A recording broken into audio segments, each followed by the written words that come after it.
ചതുരാകൃതിയിലുള്ള സ്ഥലത്തിൻ്റെ ചുറ്റളവ് 480 മീറ്റർ, നീളവും വീതിയും തമ്മിലുള്ള അംശബന്ധം 5:3, വിസ്തീർണം എത്ര? നമുക്ക് നീളവും വീതിയും തമ്മിലുള്ള അംശബന്ധം 5:3 തന്നിട്ടുണ്ട്. അപ്പം അതിന് നീളം 5x എന്നും വീതി 3x എന്നും എടുക്കാം. നീളം എന്ന് പറഞ്ഞാൽ ലെങ്ത്ത് 5x എന്നും വീതി അഥവാ ബ്രെഡ്ത്ത് 3x എന്നും എടുക്കാം. നമുക്ക് ചുറ്റളവ് തന്നിട്ടുണ്ട് 480 മീറ്റർ. ചതുരത്തിൻ്റെ ചുറ്റളവ് കാണുന്നതിനുള്ള സൂത്രവാക്യം, ചതുരത്തിൻ്റെ ചുറ്റളവ് അഥവാ പെരിമീറ്റർ കാണുന്നതിനുള്ള സൂത്രവാക്യം 2 × L + V, 2 × length plus breadth, 2 × നീളം പ്ലസ് വീതി.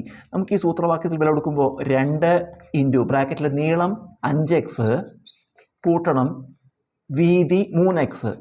അപ്പോൾ ഇതാണ് ചുറ്റളവിൻ്റെ സൂത്രവാക്യത്തിൽ വില കൊടുത്തു. നമുക്ക് ചുറ്റളവ് തന്നിട്ടുണ്ട്, അത് വലതുവശത്ത് എഴുതുക. എത്രയാണ്? 480. 5x 3x കൂട്ടിയ 8x × 2 ഗുണിച്ചാൽ 16x = 480. x കാണാൻ 480/16 ഹരിക്കുമ്പോൾ 3 16 48 ഒരു 0, അപ്പോൾ 30 എന്ന് കിട്ടി എക്സിൻ്റെ വില. നമുക്ക് ഇന്ന് നീളവും വീതിയും കാണാം. നീളം 5x ആണ്. അപ്പോൾ 5 × x എത്രയാണ്? 30. 5 × 30 ഗുണിച്ചാൽ നീളം 150 സെൻറ്റിമീറ്റർ എന്ന് കിട്ടി. അതുപോലെ വീതി 3x ആണ്. 3 × x-ൻ്റെ വില 30, അപ്പോൾ 90 സെൻറ്റിമീറ്റർ എന്ന് കിട്ടി. നമുക്ക് നീളവും വീതിയും കിട്ടി. കാണേണ്ടത് വിസ്തീർണം കാണണം. വിസ്തീർണം അഥവാ ഏരിയ കാണണം.